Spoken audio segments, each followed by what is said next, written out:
Me llamo Lorenzo Macías Escalante. Tengo 53 años encima y más de 3 millones de kilómetros recorridos. Soy de esos viejos lobos de Teocaltiche, Jalisco, nacido y criado entre el polvo de los altos, con olor a diésel en la sangre desde que tengo memoria. Y les voy a contar una historia que cambió mi vida más que cualquier curva cerrada que haya agarrado en todo México. Fue un martes por la mañana. Lo recuerdo como si fuera ayer. Acababa de llegar de un flete pesado, 3 días seguidos, en la cabina, solo parando para mear y tomar un café aguado en los paraderos de la Federal. La garganta ya me venía ardiendo desde hacía tiempo, pero uno es terco, ¿verdad? Pensaba que era nomás el polvo del camino, de ese que se te pega en el gañote. Pero mi Lola, mi vieja querida, andaba chingue y chingue. Ve al doctor, Lolo. Ve al doctor, que esa tos no está normal. Al principio me hice el fuerte. ¿Cuál doctor? Ni que nada. El troquero tiene que rodar. Si te paras por cualquier cosita, el flete no. Sale y la mensualidad del tráiler te come vivo. Pero luego empecé a escupir sangre. Ahí fue cuando se me aflojó el cuerpo y el miedo me agarró de verdad. Órale, compadres. Si andan escuchando esta historia, comenten su nombre y desde qué parte de México me están acompañando. Me late saber quién anda del otro lado oyendo estas historias. Sale. Fui al centro de salud cerca de la casa. La doctora joven me vio con cara fea cuando le dije que llevaba más de 3 meses con esa tos. Me mandó unos estudios y que regresara en una semana. «Vamos a sacarle una radiografía del pulmón, don Lorenzo», me dijo. Y yo, haciéndome el chistoso, todavía le contesté: «Sáquele nomás, doctora, pero es pérdida de tiempo. El pulmón de troquero es como filtro de camión viejo, lleno de tizne, pero jalando». Pues no, que la bromita se volvió pesadilla. Cuando volví por los resultados, me metieron a un cuartito cerrado. Ahí nomás el corazón se me apretó. Los doctores nunca te llevan a cuarto privado para darte noticias buenas. Fue cuando entró el doctor Elizondo con una cara más seria que velorio de rancho. «Don Lorenzo, los estudios mostraron una mancha en su pulmón. Lo más probable es que sea cáncer». Me lo dijo así nomás, sin anestesia, como quien dice que va a llover allá afuera. En ese momento fue como si alguien hubiera jalado el freno de mano de mi alma. ¿Saben esa sensación cuando el tráiler se atraviesa en carretera mojada? Pues así era mi vida entera, patinando frente a mí. 30 años en carretera, carnal. 30 años levantándome de madrugada, comiendo tortillas duras, meando en la orilla del camino, durmiendo sentado. 30 años perdiéndome los cumpleaños de mis hijos, las posadas, los problemas de la casa, y ahora un doctor con voz de chamaco me decía que se me acababa el tiempo. Salí del consultorio como quien sale de una pesadilla. Me quedé parado en el estacionamiento, mirando a la nada, las piernas como de atole.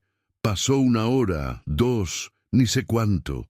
Solo sé que prendí el motor de mi Kenworth V1900 rojo, ese tráiler que me había acompañado por 15 años, y me fui directo a la transportadora. Ni pasé a la casa. No podía ver a los ojos a mi Lola y contarle aquello. No así como estaba. Llegué a Transjalisco y busqué directo a Refugio, el Cuco, mi compa que maneja los fletes. «¿Tienes algo bueno para hoy?», le pregunté, disimulando que todo estaba normal. Me miró con esa cara de quien sabe que algo anda mal. Pero hombre entiende a hombre. No preguntó nada, solo checó su tabla y dijo: «Hay un cargamento de madera sin procesar para Comitán, Chiapas. Paga bien, pero es carretera cabrona. 4 días de viaje mínimo». Era justo lo que quería. Un flete largo, una carretera lejana, tiempo a solas con mi viejo Kenworth para poner la cabeza en su lugar. «Va», le dije firmando los papeles sin leer bien. El Cuco todavía trató de avisarme. «Pero, ¿no era que ibas a llevar a Lola al doctor mañana?». Me hice el desentendido. «Dile que salió un flete de emergencia. Cuando regrese lo arreglamos». Ni me despedí de mi vieja ni de mi muchacho, solo mandé un mensaje corto. Agarré un flete, vuelvo en unos días. Nunca había hecho eso en 27 años de casados. Siempre avisaba con cariño, siempre llamaba antes, pero en ese momento estaba como animal herido. Solo quería esconderme en mi rincón.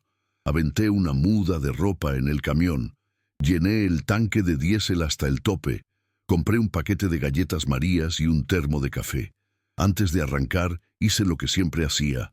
Agarré mi estampita de la Virgen de Guadalupe, que mi jefe me dio cuando compré mi primer tráiler, la colgué del retrovisor y besé el volante. Costumbre pendeja, pero que nunca dejé de hacer en 30 años de carretera. Y ahí voy por la Federal 190 con el corazón pesado y la cabeza más pesada todavía. La tarde iba cayendo y el sol, pegando en el retrovisor, parecía bola de lumbre, recordándome que el tiempo estaba pasando. Luego sería noche y mañana sería otro día. ¿Cuántos de esos días me quedaban? El doctor no dijo, pero por cómo habló no eran muchos. Cada gasolinera que pasaba, cada curva que agarraba, cada tramo de carretera que me sabía de memoria, todo se veía diferente ahora, como si lo estuviera viendo con otros ojos. En el radio sonó un corrido viejo, El último adiós, y casi orillo el tráiler de tanto que se me apretó el pecho. Paré a dormir en uno de esos paraderos de carretera que uno conoce desde hace años. Me di un baño helado de esos donde el agua del tinaco nomás gotea. Comí unas enchiladas grasosas con frijoles pegados al plato, todo como siempre había sido, pero ahora parecía especial. Hasta el café tenía otro sabor. Cuando me acosté en la cabina, miré el cielo estrellado por la ventana y me acordé de mis chamacos cuando estaban chiquitos, cuando viajaban conmigo en las vacaciones y les enseñaba los nombres de las estrellas, inventándoles historias. Ahora ya están grandes, uno ni me pela, el otro solo cuando necesita lana. Y el Carlos, el menor que todavía vive en la casa, se la pasa pegado al celular, y yo desperdicié tanto tiempo lejos de ellos. Agarré el celular para llamarle a Lola, decirle que estaba bien, pero colgué sin marcar. ¿Qué le iba a decir? Hola, mi amor. Aquí ando con cáncer en el pulmón haciendo mi último viaje antes de petatearme. Nel, mejor así, ya regresaría. Le contaría todo con calma. Enfrentaría lo que tuviera que enfrentar, pero ahorita necesitaba este tiempo con la carretera, con el silencio. No más yo y mi viejo camión. Al segundo día, el sol salió recio y yo ya andaba en la cabina cortando esas rectas infinitas de Oaxaca. El calor estaba de la chingada, pero dejé la ventana abierta de todos modos. Quería sentir el aire en la cara, el olor a monte, hasta el polvo del camino que tanto me molestaba antes. Ahora todo parecía un regalo. Cayó la noche cuando estaba entrando a un pueblito cualquiera. Paré en una gasolinera, llené el tanque, me comí unos tacos que vendía una señora en un puestito. Platicamos un rato del clima, de la vida. La gente humilde tiene ese don de hacerte olvidar los problemas por unos minutos. Después seguí el viaje. Fue cuando noté que había algo diferente en este viaje. No era solo la sensación de despedida, no. Era como si algo me jalara para adelante, como si esta carretera tuviera un propósito que yo todavía no entendía. Tal vez era nomás la desesperación hablando, ni idea. Pero mi corazón de troquero, que ya ha visto muchas cosas raras en estos caminos, me decía que este viaje no iba a ser como los otros. Ya mero llegaba a Comitán. Ya era el cuarto día de viaje con esa carga de madera pesada, haciendo que el camión roncara más fuerte en las subidas. El cielo se fue oscureciendo poco a poco, de ese modo que solo pasa en las montañas. Un minuto todavía ves el sol, al siguiente ya es noche cerrada sin medias tintas. Empecé a agarrar la sierra de Chiapas. Bien cabrona. Los que conocen esta zona saben de qué hablo. Es curva tras curva, carretera angosta donde apenas caben dos, carros, sin un acotamiento, puro barranco de un lado y precipicio del otro, el tipo de lugar que hace rezar hasta el troquero más perro. Y para acabarla de chingar, empezó esa llovizna finita, de esas que no lavan nada, pero dejan el asfalto más resbaloso que jabón. Mi limpiador de parabrisas ya estaba más viejo que nada y hacía un ruido como de rana ahogándose. Prendí las luces altas para tratar de ver mejor, pero no más empeoró. La luz rebotaba en las gotitas de agua y todo regresaba como destello. Ya valió madres, pensé para mis adentros. Mejor me paro tantito y espero que pase esta lluvia. Pero algo me decía que siguiera adelante. Tal vez era esa prisa pendeja que te agarra cuando ya mero llegas al destino. O tal vez era que si me paraba iba a empezar a pensar de más en mi situación, en mi pulmón, en la vida que se me estaba acabando. El radio ya había perdido señal desde hacía rato, puro chiflido. Iba cantando solo para hacerme compañía, esos corridos viejos que uno se guarda en la memoria sin saber cómo. Estaba tan concentrado que casi no vi la señal de curva peligrosa. Cuando me di cuenta, ya la tenía encima. Todo fue muy rápido. Vi la curva viniendo más cerrada de lo que esperaba. Le pisé al freno con fuerza, pero el pavimento estaba muy mojado. Sentí la parte de atrás del tráiler perder tracción y empezar a bailar. ¿Saben cuando la caja empieza a querer pasarse al frente del tracto? Pues eso mero pasó. Ya había salido de situaciones peores. Entonces hice lo que la experiencia manda: no bloquear el volante, tratar de controlar despacio, pero la carga pesada y la lluvia se juntaron en mi contra. El camión empezó a ladearse, y de repente sentí esa sensación horrible de perder contacto con el suelo. Volcó primero de lado, después completo. El ruido fue ensordecedor. Parecía que el mundo se estaba acabando dentro de la cabina. Vidrio quebrándose, metal torciéndose, madera tronando, todo mezclado con mi propio grito atorado en la garganta. Fui aventado contra el tablero como muñeco de trapo. Sentí un dolor agudo en el pecho, otro en la cabeza y después oscuridad. No sé cuánto tiempo estuve noqueado. Cuando abrí los ojos otra vez, lo primero que noté fue el silencio. Un silencio raro, cortado solo por el chiflido bajito del radio que milagrosamente todavía funcionaba. Traté de moverme, pero estaba atorado.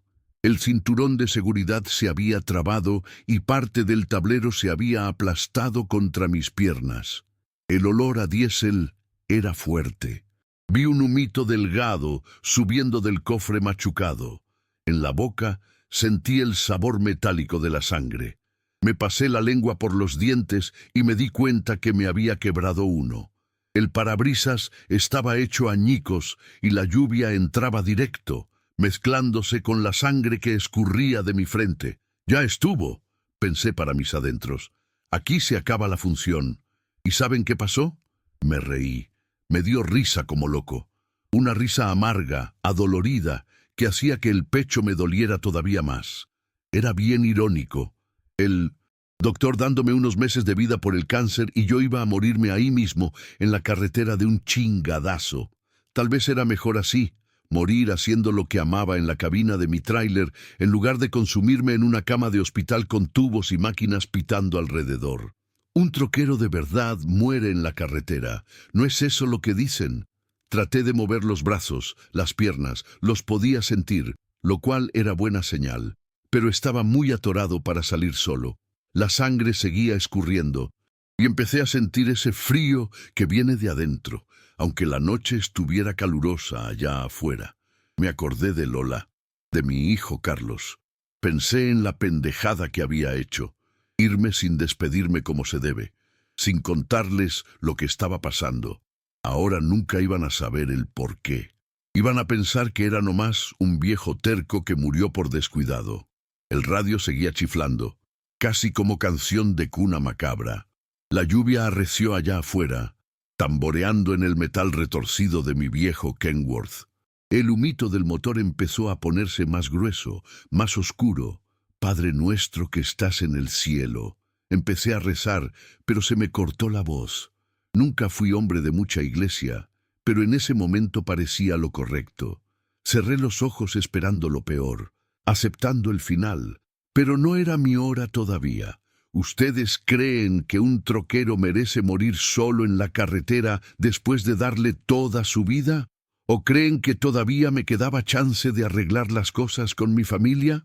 Díganme ahí en los comentarios qué hubieran hecho ustedes en mi lugar. Cuando ya estaba casi rindiéndome, oí un ruido allá afuera, débil al principio, después más fuerte. Pasos en el lodo, alguien acercándose. Abrí los ojos con esfuerzo, tratando de ver por la ventana quebrada, y entonces vi una lucecita amarilla moviéndose en la oscuridad como luciérnaga gigante acercándose. La esperanza prendió en mi pecho tan rápido que casi dolió más que los madrazos. ¡Socorro!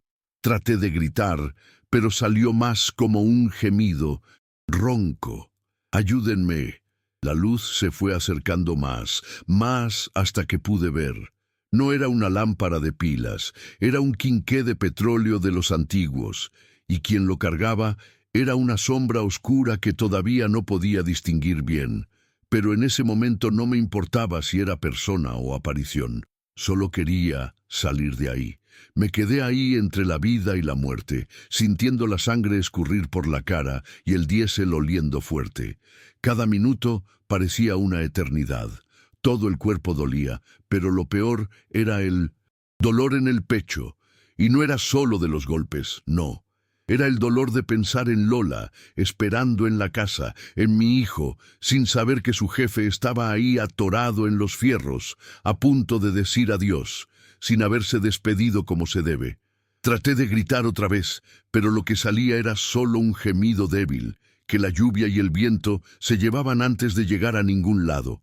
La sangre seguía goteando, el motor echando humo, y yo ahí, cada vez más débil, más perdido. Fue cuando vi esa lucecita balanceándose en la oscuridad, acercándose más. Al principio pensé que era delirio, ¿saben? De esas visiones que te llegan cuando ya estás en las últimas. O a lo mejor, hasta un ángel viniendo por mí. Ya había oído muchas historias de troqueros sobre luces misteriosas en la carretera, pero esta luz tenía dueño. Y poco a poco, en la débil claridad de la luna que se colaba entre las nubes de lluvia, pude ver a un hombre flaco con sombrero de palma y un quinqué viejo en la mano. Un campesino típico, de por acá, de esos que uno ve trabajando la milpa cuando pasa por las carreteras del interior. Se acercó al tráiler con cuidado, levantando el quinqué para ver mejor el desmadre. Cuando me vio adentro, se le abrieron los ojos bien grandes. «Válgame la Virgen», dijo con ese acento chiapaneco cerrado. «Hay un cristiano vivo ahí dentro». Traté de responder, pero solo pude gemir. Se acercó más a la cabina, asomando la cara por el vidrio quebrado. «Aguante, hermano, lo voy a sacar de ahí». Dejó el quinqué en el suelo y empezó a trabajar, jalando los pedazos de vidrio que quedaban del parabrisas. Sus manos estaban callosas, fuertes, manos de quien ha pasado toda la vida trabajando la tierra. De su cinto sacó un machete viejo, de esos para cortar monte, y empezó a forzar la puerta aplastada. El metal rechinaba resistiéndose, pero el hombre no se rajaba. «Ayúdame, San Cristóbal», decía entre jalón y jalón. La lluvia le caía encima, empapando su camisa de manta cruda, pero ni parecía importarle. Después de un esfuerzo que pareció durar una eternidad, la puerta cedió con un tronido fuerte. El hombre metió medio cuerpo dentro de la cabina y empezó a batallar con mi cinturón de seguridad. «Tranquilo, hermano», me dijo mirándome a los ojos. «Va a salir de esta. Diosito me despertó esta noche, me sacó de la cama y me dijo: Isidro, hay alguien que necesita tu ayuda allá en la curva de la sierra». En ese momento pensé que estaba alucinando de plano, como que Dios lo había despertado, pero no había tiempo para preguntas. El tal Isidro por fin logró soltar mi cinturón y empezó a jalarme para afuera del camión. El dolor era tanto que casi me desmayó otra vez. «Espéreme tantito, jefe», dije con voz débil. Creo que traigo las costillas rotas. Costilla rota sana, hermano. Fuego en el motor no. Necesitamos salir de aquí antes de que esta chatarra explote.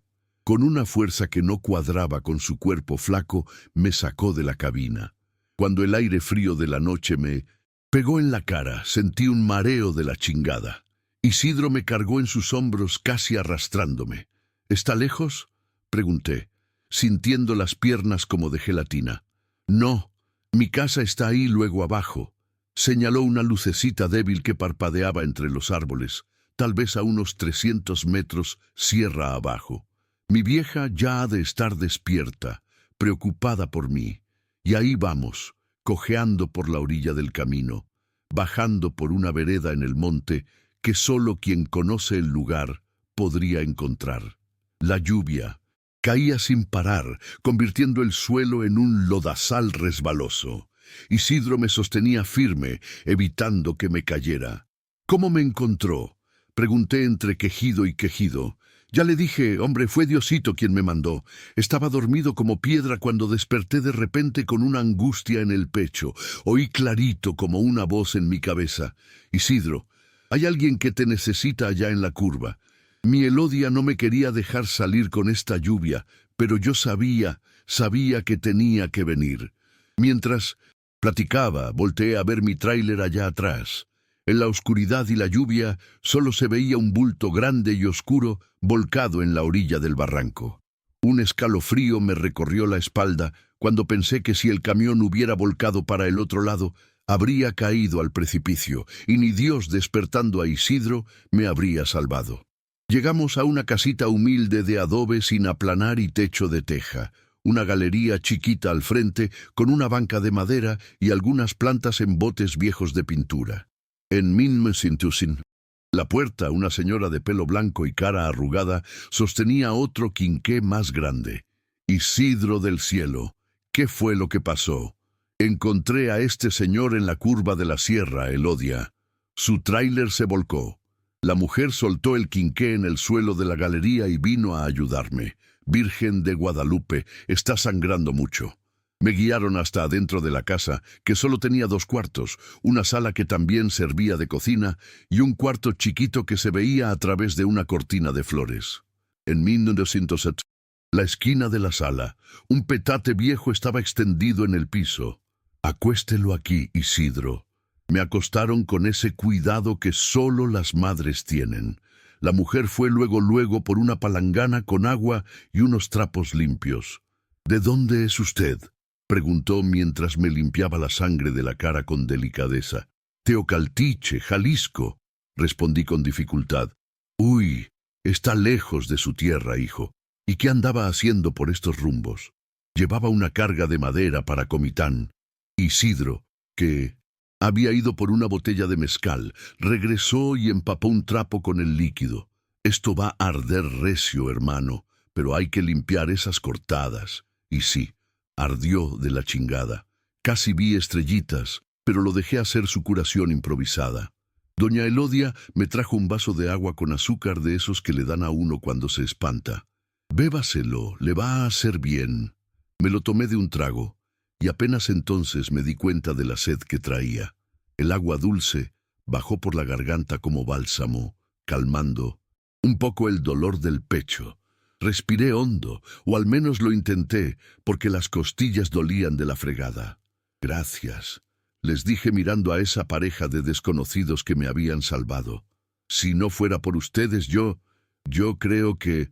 No piense en eso ahorita, me interrumpió doña Elodia. Lo importante es que está vivo. Mañana cuando amanezca, Isidro va al pueblo a buscar ayuda. Ahorita necesita descansar. Sacó una cobija remendada, pero limpia de un baúl viejo, y me tapó. Isidro se sentó en un banquito al lado, como montando guardia.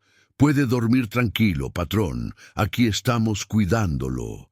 Cerré los ojos, demasiado cansado para resistir el sueño que venía.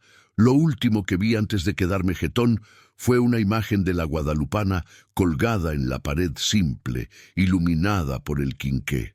Me acordé de mi estampita que quedó colgada en el espejo del tráiler destruido. Era como si la Virgencita me hubiera mandado un recado claro. Todavía no es tu hora, Lolo. Todavía tengo planes para ti. Y por primera vez desde que el doctor me dio aquella noticia terrible, sentí que tal vez, solo tal vez, todavía había esperanza. Me desperté a la mañana siguiente con un rayo de sol pegándome en la cara a través de una ventanita chiquita. Por un segundo no entendí dónde estaba. No era mi casa, no era la cabina del camión. Traté de levantarme y un dolor agudo en el pecho me recordó todo lo que había pasado. Aguas, hijo. Era doña Elodia trayendo una taza humeante de café. El cuerpo está lastimado. Necesita tiempo para sanar. Me senté despacio en el petate. El piso de tierra apisonada, las paredes de adobe sin aplanar, el techo de teja, todo tan humilde, pero de una limpieza que daba gusto. El olor del café fresco mezclado con hierbas que ella tenía colgadas para secar en las vigas. ¿Y don Isidro?, pregunté agarrando la taza con cuidado. Fue al pueblo a ver si consigue ayuda, pero está lejos, hijo. Hora y media caminando hasta el primer teléfono. Y con esta lluvia que cayó, toda la noche, el camino de terracería se volvió un lodazal. Apenas entonces cayó el 20. Ahí no había teléfono, no había carro, no había nada. Era un rincón olvidado del mundo donde esta pareja vivía de la manera más simple posible. Miré por todos lados de la casa buscando alguna señal de modernidad, pero nada, ni tele ni radio, solo quinqués de petróleo y estufa de leña. Mi celular se quedó en el tráiler. Dije dándome cuenta que no tenía cómo avisar a nadie de lo que había pasado. Isidro va a arreglárselas. Sonrió con esa confianza que solo quien conoce bien a su marido puede tener. Él nunca deja a nadie colgado. Ese primer día me la pasé acostado la mayor parte del tiempo. Las costillas dolían de la chingada cuando trataba de pararme. Doña Elodia me hizo unos tés de hierbas que ella misma juntaba del solar. Esto es árnica con anís. Ayuda a sanar por dentro, me explicaba mientras me tomaba esa bebida amarga que bajaba quemando. En la noche regresó don Isidro. Venía cansado, con lodo hasta las rodillas, pero con una sonrisa en la cara. Hablé con la policía allá en el pueblo. Van a mandar a alguien a ver el camión y tratar de contactar a su familia, pero con esta lluvia el camino está casi intransitable. Va a tardar unos días hasta que puedan llegar acá. Me sentí aliviado y preocupado al mismo tiempo. Lola debía estar vuelta loca de preocupación. Ya llevaba casi una semana que había salido de la casa sin explicación como se debe, y ahora más días sin dar señales. ¿Hay algún modo de ir al pueblo? Necesito llamar a mi vieja. Isidro meneó la cabeza. En el estado que está no aguanta la caminata. Y aunque aguantara, el puente del arroyo se cayó con la lluvia. Vamos a tener que esperar que bajen las aguas. Entonces era eso. Estaba atorado ahí, aislado del mundo, con dos desconocidos que me trataban como hijo. Tal vez era castigo, tal vez era bendición. Todavía no sabía decir. Al segundo día empecé a sentirme un poco mejor. Pude estar sentado más tiempo. Hasta di unos pasos apoyado en el brazo fuerte de don Isidro. Desde la puerta de la casa pude ver el lugar donde vivían. Era una ladera suave con una milpita de maíz y frijol, algunas gallinas picoteando por el patio, una chiva amarrada a un árbol. A lo lejos, entre los árboles, se veía un cachito del camino donde mi tráiler había volcado. ¿Hace mucho que viven aquí?, pregunté mientras miraba el paisaje. Nacimos y nos criamos aquí, respondió Isidro, sentándose en el banquito de la galería. Esta tierra era de mi padre, que la heredó del suyo. Hubo tiempos mejores cuando pasaba más gente por aquí, pero luego hicieron la carretera nueva allá lejos y este tramo quedó medio olvidado. ¿Y nunca pensaron en irse a la ciudad? Isidro se rió como si hubiera contado un chiste bueno. ¿Para qué, don Lorenzo? En la ciudad uno es solo uno más. Aquí somos todo. Cada pedazo de esta tierra tiene nuestra historia. Cada planta, cada animal, todo tiene un significado. Mirando la carita arrugada y feliz de doña Elodia, que venía trayendo un plato de tamales de frijol con pollo de rancho, entendí lo que quería decir. Tenían poco, pero eran dueños de ese poco. Tenían paz, tenían propósito. Usted es el que tuvo suerte, continuó Isidro. Si el camión hubiera volcado 2 kilómetros más adelante, no había nadie cerca para ayudar. No fue suerte, Isidro. Doña Elodia interrumpió con esa convicción que solo los muy creyentes tienen. Fue Diosito mismo. Él cuida a los suyos. ¿Te está gustando esta historia? Deja un like y suscríbete al canal. Ahora continuamos con el vídeo. Pasé el resto de ese día oyendo sus historias, de cómo se conocieron en una fiesta del pueblo cuando ella tenía 15 años y él 18. De cómo construyeron la casa con sus propias manos, de los 6 hijos que tuvieron, 4 que murieron chiquitos de enfermedad, 2 que crecieron y se fueron al norte y rara vez regresan.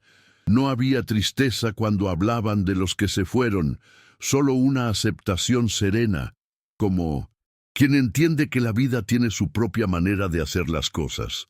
Cuando cayó la noche, don Isidro prendió el quinqué y sacó una Biblia vieja con forro de cuero gastado por el uso. Era hora del rosario. Me invitaron a participar, y aunque no soy muy de iglesia, acepté. Después de todo lo que había pasado, parecía mal educado rechazar. Isidro leyó un pasaje con dificultad. Me di cuenta que no era muy letrado. Era algo sobre un hombre que fue tragado por un gran pez y estuvo 3 días en su panza antes de ser escupido en la playa. ¿Ve la similitud, don Lorenzo?, preguntó cerrando el libro. A veces Diosito nos pone en situaciones difíciles, no para castigarnos, sino para mostrarnos el camino de regreso. Me quedé pensando en eso mientras trataba de dormir. La historia del hombre en el pez. 3 días. Yo ahí aislado también por 3 días. Coincidencia. La cabeza me daba vueltas con esos pensamientos cuando por fin agarré el sueño. Y entonces vino el sueño. Más real que cualquier sueño que haya tenido. Estaba en una carretera que conocía bien, la entrada a mi pueblo Teocaltiche, y en el acotamiento un hombre esperaba. Cuando me acerqué más, lo reconocí.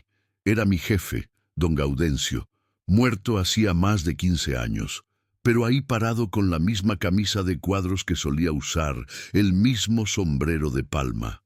Apá, lo llamé sin creerlo. Él sonrió. Lolo, mi hijo. ¿Qué hace aquí?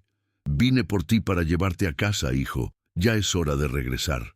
Pero no puedo, papá. Estoy enfermo. El doctor dijo que... Me interrumpió con un ademán.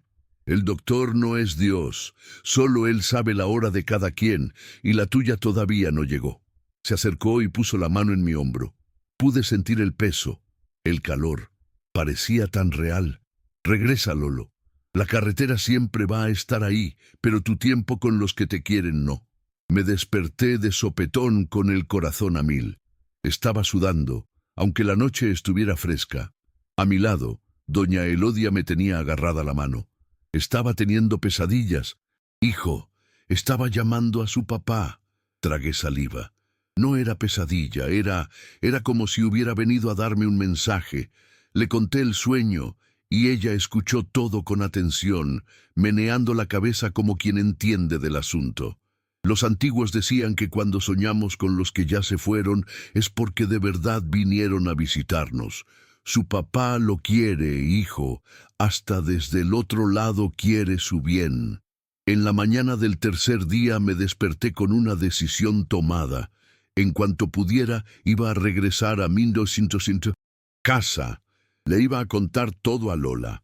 Me iba a tratar. Iba a luchar. Cuando le dije eso a don Isidro durante el café, abrió una sonrisa que le iluminó toda la cara. Sabía que iba a decir eso. Desde el primer día, cuando lo traje para acá, le dije a Elodia, este hombre tiene mucha historia que contar todavía.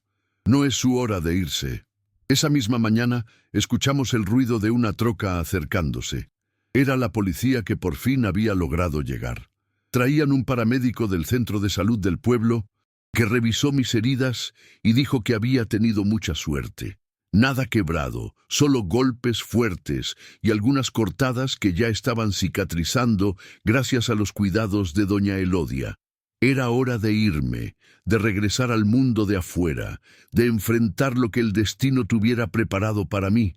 Me despedí de esa pareja como quien se despide de ángeles de la guarda en forma humana. Doña Elodia me llenó una bolsa de manta con gorditas de harina que acababa de hacer. Don Isidro me dio un rosario chiquito de cuentas de madera. «Para que rece», dijo poniéndolo en mi mano, «y para que sepa que donde quiera que esté, Diosito lo está viendo». Subí a la patrulla con el corazón apretado, no de miedo al futuro, sino de agradecimiento por lo que había vivido ahí. 3 días que habían cambiado todo, 3 días de silencio y fe que me habían mostrado un camino que ni sabía que existía. Cuando la patrulla arrancó, miré por la ventana. Don Isidro y doña Elodia estaban agarrados de la mano en la galería, despidiéndose como padres que ven partir a un hijo. Y tal vez eso era yo para ellos ahora, un hijo que la carretera trajo y que la vida se estaba llevando. Pero yo sabía en el fondo del corazón que un día iba a regresar. La patrulla me llevó hasta el pueblito de Comitán. En el camino pasamos por el lugar del accidente. Mi viejo Kenworth estaba ahí todavía, todo retorcido, la carga de madera regada por el barranco. Se me hizo un nudo en la garganta ver esa escena, como si estuviera viendo un pedazo de mí mismo quebrado y abandonado. «Híjole, se salvó de milagro», comentó el policía al volante. «He visto muchos accidentes en esa curva, pero pocos con sobrevivientes. En la comandancia por fin pude llamar a casa. Me temblaban las manos cuando marqué el número. 3, 4 timbrazos, hasta que oí la voz de Lola. Bueno, Lola, soy yo». El silencio del otro lado duró solo un segundo, pero pareció una eternidad. «Lorenzo, Dios mío, ¿dónde chingados estás, hombre? Estoy desesperada. Ya llamé a todos lados, hablé con el cuco de la transportadora». Se le quebró la voz. Podía sentir las lágrimas hasta por el teléfono. «Tuve un accidente, mi amor.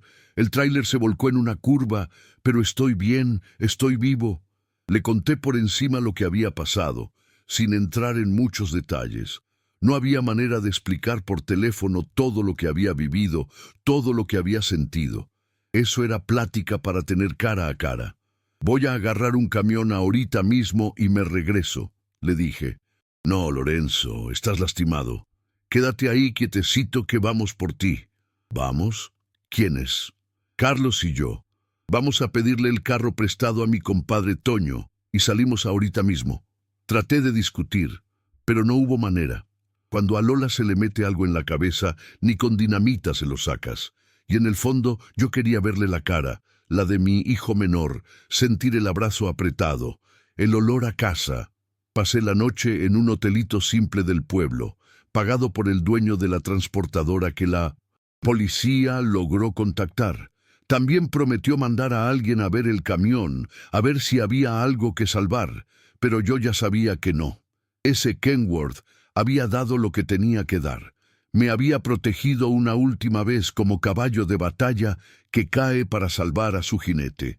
Lola y Carlos llegaron al día siguiente después de 14 horas de carretera. Cuando los vi bajar del carro en la puerta del hotel, el corazón casi se me sale del pecho. Lola con su carita de siempre, parecer enojada para esconder la preocupación. Y Carlos, ya todo un hombre con sus 22 años, pero que en ese momento parecía un chamaco asustado viendo a su jefe todo madreado. «Apá», dijo viniendo a abrazarme. «Aguas, hijo, todavía ando medio quebrado». Pero le valió madres. Me abrazó con fuerza como no lo hacía desde años. Sentí su pecho sollozando contra el mío. Pensé que se había muerto, jefe. Cuando Amá dijo que había desaparecido y luego que tuvo un accidente, le pasé la mano por el pelo como cuando era morro. «Para deshacerse del viejo van a necesitar más que una curva traicionera, muchacho».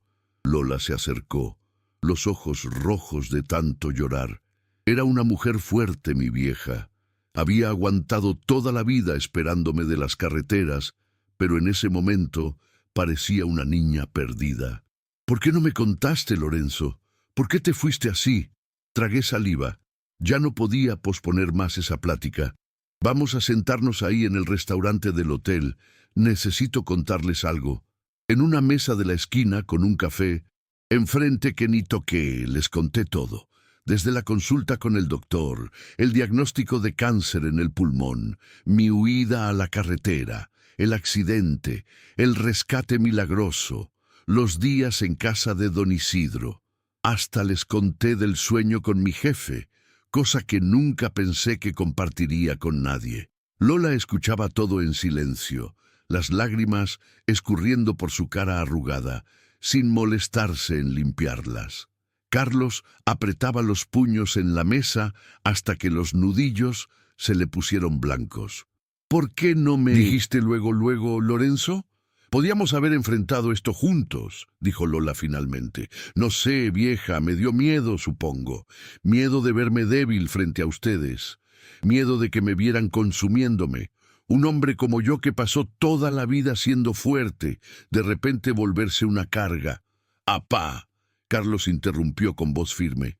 Usted nunca va a ser una carga para nosotros. Es nuestro pilar, nuestra fuerza. Eso me agarró de sorpresa.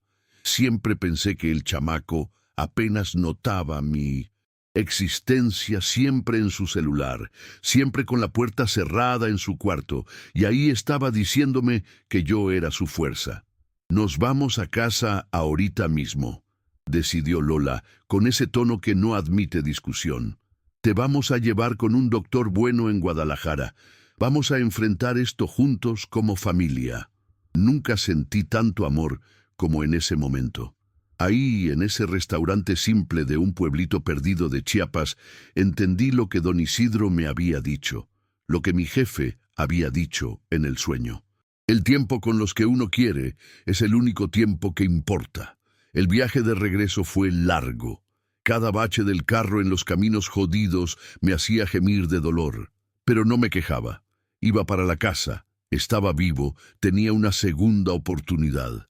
En el camino les conté más detalles sobre don Isidro y doña Elodia, cómo me habían tratado como hijo, cómo rezaban conmigo, cómo me habían dado un poco de su paz.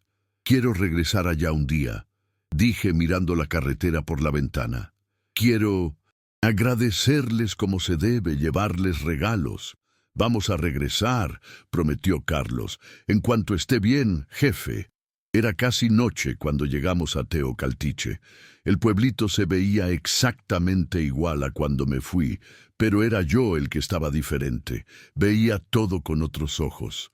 Ahora la canchita donde los chamacos jugaban fut, la gasolinera donde los troqueros paraban por café, la plaza de la iglesia donde los viejos jugaban dominó. Todo parecía más vivo, más colorido, más importante. En la casa todo seguía igual. El mismo mantel en la mesa, el mismo reloj en la pared, el mismo olor a jabón de coco que Lola usaba para lavar la ropa. Pero ahora cada detalle tenía un valor especial. La noticia se corrió rápido. Luego, la casa se llenó de gente, vecinos, amigos, troqueros. Hasta el cuco de la transportadora vino a verme. Parece velorio. Bromeé sentado en mi viejo sillón de piel cuarteada. No más falta el cajón. Nadie se rió. Supongo que el chiste era medio pesado, considerando todo. Al día siguiente, Lola me llevó con un doctor en Guadalajara, como había prometido. El doctor Nájera, un señor mayor que tenía ese don de verte a los ojos y ya saber qué pedo. Entonces el doctor Elizondo de Teocaltiche dice que tiene cáncer de pulmón. Así es, doctor. Dijo que está avanzado. Examinó las radiografías, frunció el ceño. Tardó un tiempo que pareció una eternidad. Mire, don Lorenzo, no me gusta dar diagnósticos a medias. Vamos a hacer estudios más detallados. Tomografía, broncoscopía, y luego platicamos con certeza. Una semana después, estábamos de regreso en su consultorio. Yo juraba que iba a oír la confirmación de mi sentencia de muerte. Lola me agarraba la mano tan fuerte que dolía. «Don Lorenzo», el doctor Nájera habló acomodándose los lentes. «Usted tiene una masa en el pulmón, sí, pero no es cáncer». Sentí como si el piso desapareciera. «¿Cómo que no es cáncer?» «Es una inflamación crónica seria, sin duda. Necesita tratamiento fuerte, pero no es cáncer. Con el tratamiento correcto, medicamentos, dejar de fumar, cambiar algunos hábitos, puede vivir muchos años más». Lola se soltó llorando ahí mismo. Yo me quedé paralizado sin poder procesar lo que acababa de oír. Pero el doctor Elizondo dijo: «Hizo un diagnóstico preliminar con una radiografía básica. Le faltó hacer estudios complementarios. La sombra que aparece en su pulmón sí parece tumor en un primer momento, pero los nuevos estudios mostraron que es una fibrosis, una cicatriz de infecciones viejas». Cuando salí del consultorio apoyado en el brazo de Lola, parecía que estaba flotando. No era cáncer, no me iba a morir. Al menos no todavía. No de eso. Esa noche, sentado en el patio de la casa con una taza de café con leche humeando en la mano, miré el cielo estrellado y pensé en todo lo que había pasado. El diagnóstico equivocado, el viaje desesperado, el accidente, el rescate milagroso, los 3 días en casa de don Isidro, el sueño con mi jefe. Y llegué a una conclusión. Aunque haya sido un error, ese susto había cambiado mi vida para bien. Me había mostrado qué era lo realmente importante. Me había reconectado con mi familia, con mi fe, conmigo mismo. Lola vino a sentarse a mi lado trayendo un pedazo de pan dulce calientito. «¿En qué piensas, viejo?» «Pienso que a veces uno necesita casi morirse para aprender a vivir». Ella sonrió de esa manera que siempre me derrite por dentro. «¿Y ahora qué vas a hacer?» Miré el horizonte donde la carretera se perdía en la oscuridad. Durante 30 años, esa carretera había sido mi vida, mi pasión, mi vicio. «Me voy a tratar, Lola. Me voy a poner bien. Voy a cuidarme, cuidar a nuestra familia, y cuando esté recuperado, voy a volver a la carretera, pero diferente, sin esa locura de antes, sin olvidar lo que es importante». «¿Y qué es lo importante, Lorenzo?» «Regresar a casa, siempre regresar a casa». 3 años pasaron desde ese accidente, 3 años de cambios, de lucha, de aprendizaje. El tratamiento Pesado. para mis pulmones Tuve que fue dejar el cigarro de una vez por todas, vicio cabrón. Difícil de dejar después de 35 años fumando. Los primeros meses andaba tan nervioso que Lola amenazó con mandarme a dormir al patio. Pero aguanté vara. Los medicamentos eran fuertes, me dejaban medio mareado a veces. Había días que ni podía levantarme de la cama del dolor de pecho y la falta de aire. Pero fui mejorando despacito como planta que se marchita, pero no muere, nomás esperando su agüita para revivir. Después de 6 meses parado, volví a manejar. Primero solo chambitas, cosas chicas, unas entregas en la región, nada que me alejara mucho de casa. Lola puso una regla. Si vas a dormir fuera, tienes que llamar todos los santos días. Y yo cumplía sin quejarme.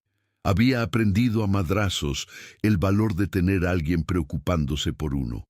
Compré un tráiler usado, más modesto que mi Kenworth rojo, un International 9400i, ya con algunos años de carretera, pero bien cuidado. Lo pinté de azul, color de esperanza, le puse gratitud. Escritos son letras bonitas en el frente de la cabina. Carlos dijo que era medio cursi, pero para mí tenía todo el sentido. En la casa las cosas también cambiaron. Empecé a poner más atención a las cosas chiquitas, las comidas de domingo, las pláticas en el patio, hasta las peleas pendejas con Lola por la novela. Todo tenía otro sabor. Carlos empezó a manejar conmigo a veces. Al principio pensé que era nomás para vigilarme, ver que no me pusiera mal lejos de casa. Pero luego me di cuenta que le había agarrado el gusto a la carretera también. Tal vez era cosa de sangre, ni idea. Fue en uno de esos viajes con él que me animé a regresar a Comitán. Casi 3 años después del accidente, agarré un flete para Tuxtla y convencí a Carlos de desviarnos. Quería mucho volver a ver a don Isidro y doña Elodia, agradecerles bien por haberme salvado la vida. ¿Cree que todavía vivan ahí, pa?, preguntó Carlos mientras subíamos por la misma sierra donde todo había pasado. Ese tipo de gente no se mueve de su lugar, hijo. Son como árboles viejos, tan arraigados que si los arrancas se mueren. La carretera estaba mucho mejor. Habían puesto barandales en varios tramos, incluyendo en esa curva. Cuando pasamos por el lugar exacto del accidente, me persigné. Carlos lo notó, pero no dijo nada. Encontrar la casita de don Isidro me fue fácil. Los recuerdos estaban revueltos en mi cabeza, mezclados con el dolor y el miedo de esos días. Después de mucho buscar en fin, encontré el caminito de tierra que bajaba de la carretera principal. La casita seguía ahí, casi igual. El mismo techo de teja, la misma galería chiquita, las mismas plantas en botes viejos de pintura. Pero había algo diferente, una cerca nueva de madera pintada de blanco alrededor del patio con una puertita bonita. Estacioné el camión al principio del camino y fuimos a pie, el corazón latiendo fuerte, la boca seca de ansiedad. Toqué en la puerta como se hace en los ranchos. Luego vi movimiento en la casa. La puerta se abrió y apareció una figura familiar en la galería.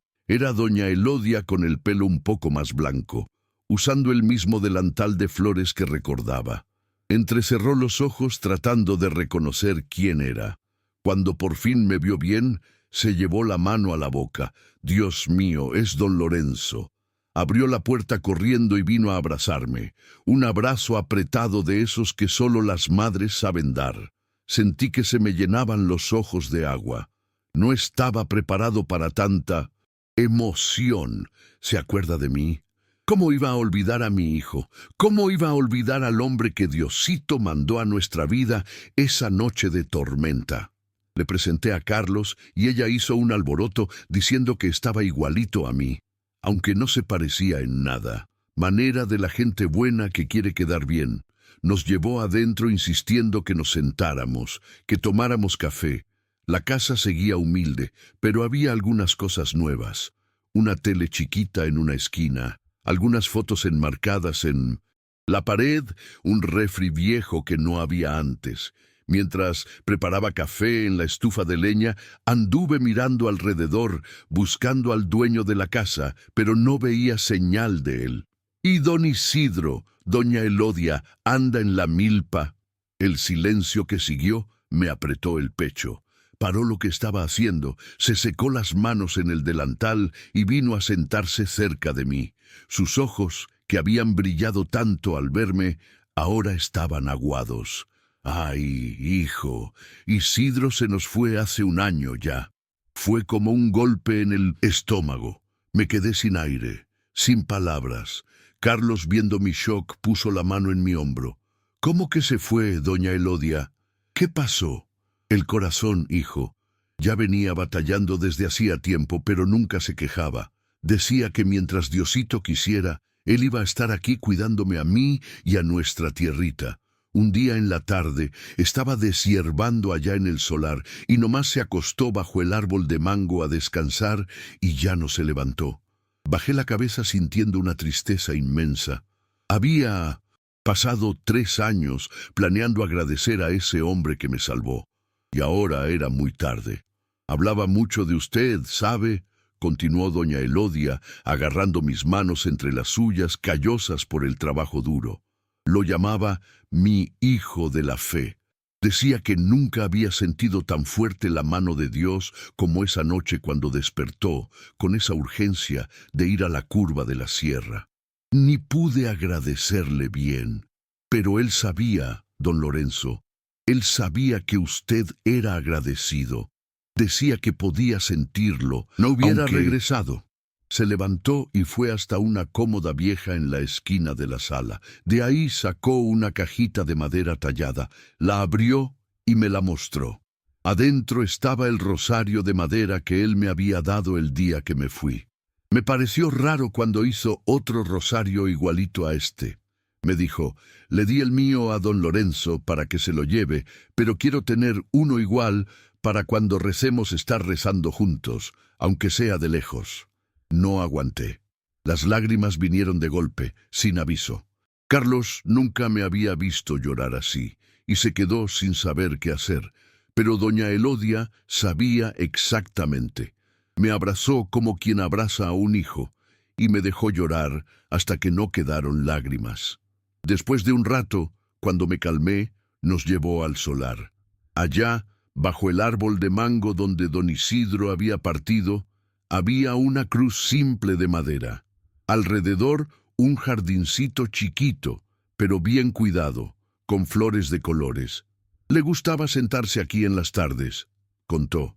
Decía que era el lugar más cerca del cielo en todo el rancho. Me quedé un rato en silencio frente a esa cruz simple. No soy hombre de mucho rezar, pero en ese momento las palabras salieron naturales.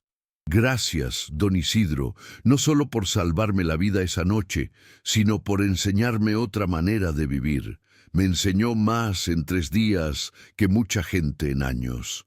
Doña Elodia sonrió con lágrimas en los ojos, pero una sonrisa tranquila. Él lo está oyendo, hijo. Estoy segura que sí. ¿Ustedes creen que hice bien en regresar después de tanto tiempo? ¿O debía haber vuelto antes para agradecer a don Isidro cuando todavía estaba vivo? A veces uno deja las cosas importantes para después y luego es muy tarde. Díganme qué piensan. Cuando volvimos a la casa, insistió en que comiéramos. Hizo mole de olla con pollo de rancho que estaba para chuparse los dedos. Mientras comíamos, nos contó que la vida había mejorado un poquito después que los hijos del norte supieron de la muerte del papá. Mandaban un dinerito cada mes. Habían puesto la tele, compraron el refri, pero no me quiero ir de aquí, dijo con firmeza. Insisten en que me vaya al norte con ellos, pero mi lugar es aquí donde está Isidro, donde están nuestros recuerdos. Antes de irnos, le dejé unos regalos. Había traído un radio nuevo de esos que agarran señal hasta en el cerro y una imagen de la Virgen de Guadalupe que Lola había escogido. Doña Elodia se hizo del rogar para aceptar, pero terminó cediendo. Y acepté una cosita más. Saqué del bolsillo un sobre. Adentro había dinero, no mucho, pero suficiente para que pasara unos meses sin apuros. Esto no puedo aceptarlo, don Lorenzo. Sí puede, doña Elodia. No es limosna ni caridad. Es retribución. Usted y don Isidro me dieron mucho más que esto. Me dieron una vida nueva. Dejé el sobre en la mesa y terminó aceptando más por mi orgullo que por necesidad. A la hora de irnos, nos acompañó hasta la puerta. Abrazó a Carlos, después a mí con fuerza. Regrese más seguido, hijo. Ya sabe dónde está. Voy a Cintos volver, doña Elodia, y voy a traer a Lola para que la conozca. En el camino de regreso, Carlos y yo nos quedamos callados un buen rato, él respetando mi silencio, yo acomodando los pensamientos, las emociones. «Apá», dijo finalmente cuando ya íbamos en la carretera principal. «¿Usted cree que de verdad fue Dios quien despertó a don Isidro esa noche? Miré el horizonte, las montañas azules a lo lejos, el cielo limpio sobre nosotros. Creo que sí, hijo». Hay cosas en esta vida que no se solo pueden con la razón. Uno las siente aquí dentro y ya, asintió pensativo. Cuando pasamos otra vez por esa curva, ahora tan diferente con los barandales y las señales, sentí un escalofrío recorrer mi espalda. Era como si un ciclo se hubiera cerrado. Había regresado, había agradecido, aunque no directamente a don Isidro. Y ahí, en esa carretera que casi me mata, me sentía en paz, completo, como si ese viaje de regreso por fin hubiera curado algo que las medicinas no podían tocar. Llegamos al día de hoy. 5 años han pasado desde el accidente. 5 años desde que pensé que iba a morirme 2 veces. Primero por el diagnóstico del doctor, después en los fierros de mi viejo Kenworth. Sigo en la carretera, pero de manera diferente. Ya no agarro esos viajes matados de días sin dormir bien. Ya no hago locuras en las curvas. Ya no dejo de llamarle a Lola todos los santos días cuando ando fuera. La vida te enseña, ¿no? A veces a madrazos, pero enseña. Carlos, ahora maneja conmigo. Hicimos sociedad. Él y yo compramos otro tráiler, un Freightliner Cascadia más nuevecito, más cómodo. Él hace los viajes largos, yo me quedo con los cercanos. Nos apoyamos uno al otro. A veces hasta viajamos juntos, él manejando y yo de copiloto, nomás para sentir el gustito de la carretera sin el cansancio del volante. Todavía uso el Gratitud, mi International azul, para fletes chicos. Parece que entiende que su dueño ya está más viejo, que necesita ir más despacio. El motor ronca diferente.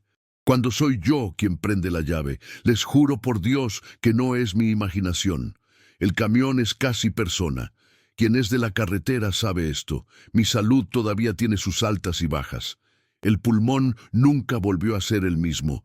Hay días que me da un cansancio de la chingada, una falta de aire que me obliga a parar y respirar hondo, pero comparado con lo que pudo haber sido, es una belleza. Agradezco cada día por cada respiro, hasta los más difíciles. Volví a Comitán 2 veces más. En una de ellas, llevé a Lola para que conociera a doña Elodia, como había prometido. Las dos se cayeron tan bien que ahora se mandan cartas. Sí, cartas de verdad, de esas escritas a mano que van por correo. Lola escribe porque doña Elodia solo sabe firmar, pero ella le dicta todo a una vecina. Es bonito de ver. La última vez que fui, llevé una planta de bugambilia morada para plantar cerca de la cruz de don Isidro. Doña Elodia lloró tanto que mojó todo el delantal. Dijo que a su marido le encantaban las bugambilias, que cada año, cuando florecían en la orilla del camino, él decía que era Diosito pintando el mundo de esperanza. Ahora cada año, cuando florezca, voy a saber que es Isidro mandando noticias, dijo limpiándose las lágrimas. ¿Y saben qué es lo más curioso de toda esta historia? Nunca pude encontrar ningún documento sobre el accidente. Fui a la comandancia de policía de Comitán queriendo ver el reporte, saber detalles de cómo encontraron el camión. El sargento buscó y nada. Según él, nunca registraron ningún accidente en esa curva en la fecha que dije. Pero estoy seguro, insistí. Mi tráiler volcó ahí. Un Kenworth rojo, carga de madera. Yo quedé herido. Se rascó la cabeza confundido. Mire, don Lorenzo, no dudo de usted, pero no hay nada en nuestros archivos. Si no se registró en su momento. Cuando le conté esto a la familia, Carlos se quedó impresionado. ¿Cómo que no hay registro, pa? ¿Y quién lo llevó de la casa de don Isidro al pueblo ese día? Traté de recordar, estaba seguro que era una patrulla, recordaba el uniforme, el vehículo, pero ahora ya no tenía tanta certeza. Tal vez era solo alguien con ropa parecida, tal vez mi memoria, afectada por el accidente y las medicinas, había revuelto las cosas. Lola tiene una explicación más simple. Fueron ángeles, Lorenzo, ángeles que tomaron forma humana para ayudarte. Por eso no hay registro de nada. Ni idea, puede ser. Después de todo lo que viví, ya no dudo de nada. Lo que sé con certeza es que Kenworth, ese tráiler rojo que me acompañó tantos años, dio la vida por la mía en esa curva. La cabina se aplastó del modo correcto para protegerme. El chasis aguantó firme, aunque volcó. Hasta el cinturón de seguridad funcionó perfectito, cosa que no todo troquero usa. Confieso que yo mismo solo empecé a usarlo religiosamente después del accidente. Por eso digo con la mano en el corazón, fue el camión quien me salvó la vida. No solo ese día en la curva, sino antes de eso.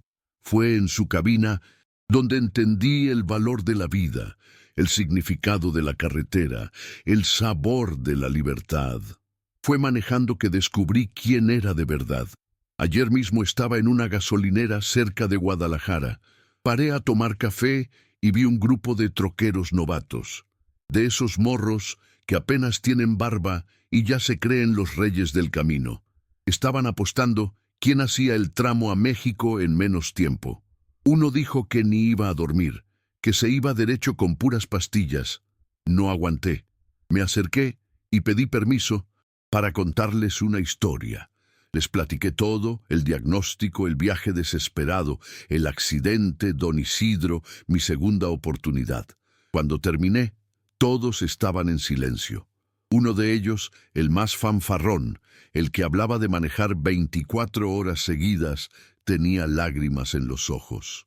«Yo tengo un hijo de 2 años, don Lorenzo», confesó. «Me la paso sin verlo por la carretera y cuando estoy en casa siempre ando muy cansado para jugar con él». «Entonces cámbiale, compadre», le dije dándole una palmada en el hombro. «La carretera siempre va a estar ahí, tu hijo no. Crece y pierdes los momentos. No hay carga en este mundo que valga ese precio. Hoy, cuando prendo el motor tempranito y siento el camión vibrar bajo mi cuerpo, hago siempre lo mismo. Toco con cariño el tablero y agradezco, no solo por estar vivo, sino por haber entendido, antes de que fuera muy tarde, que la carretera enseña mucho más que curvas y rectas. La carretera enseña sobre la vida, sobre cómo a veces hay que bajarle para no volcar en las curvas, sobre cómo hay que mantener distancia segura de las cosas que pueden lastimarnos, sobre lo importante que es saber cuándo parar y descansar. Y principalmente, la carretera enseña que no importa qué tan lejos te vayas, lo que vale de verdad es tener a dónde regresar, es tener quien te espere. Por eso les digo, mirándolos a los ojos, a veces Diosito nos frena con fuerza, pero es para mostrarnos el camino de vuelta. Y si están escuchando esta historia, comenten ahí. ¿Ustedes creen que el destino nos salva cuando más lo necesitamos? ¿Que hay un propósito más grande detrás de las curvas cerradas que la vida pone en nuestro camino? Yo sí creo.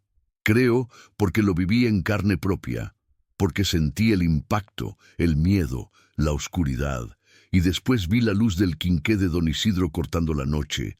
Hay noches que todavía sueño con esa curva, con el camión volcando, con el vidrio quebrándose, pero no es pesadilla, no.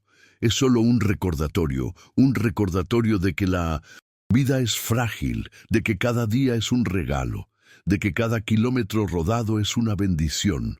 Y cuando despierto de ese sueño, lo primero que hago es agarrar el rosario que don Isidro me dio, el que recuperé con doña Elodia, y lo aprieto bien fuerte en la mano para recordar que por más oscura que sea la noche, siempre hay alguien sosteniendo un quinqué viniendo a rescatarnos.